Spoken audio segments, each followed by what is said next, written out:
Hi guys, good morning. So for today's mini vlog ay magluluto tayo ng simpleng ulam. So ang simpleng ulam po natin ngayon ay ang ampalaya. So ginagayat ko na po ang isang ampalaya. Isa lang po yung binili ko kasi mahal din po ang kilo ng gulay. Yan po, ginagayat ko na po yung ampalaya. Tsaka po isusunod ko na rin po dyan yung kamatis. Bale, wala po yung lahok na karne kasi mahal din po ang kilo ng karne ngayon sa panahon ngayon. Kailangan na po nating magtipid kasi ang mahal po talaga ng bilihin ngayon. Ang mahal ng bigas, ang mahal din po ng karne. Ayan. So, ayun po, patapos pong gayatin ang kamatis, sinunod ko na po yung tokwa.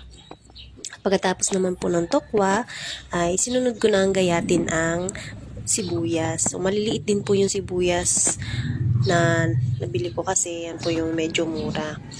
Ayan. Tapos, isinunod ko na rin po yung 3 pirasong bawang. Hindi po ako masyadong naglalagay ng maraming bawang. Mas gusto ko po ay mas maraming sibuyas ang ilagay. Ayan. Pero ano lang po yan tipid version po yan ng ampalaya. So, ayan na po, ginisa ko na po inuna ko pong gisahin ang kamatis, tapos isinunod ko na rin yung bawang at sibuyas. So, pagkatapos kong palambutin yung kamatis, isinunod ko yung bawang at sibuyas. And so, halo-halo. Pagkatapos, nilagyan ko ng konting tokwa lang.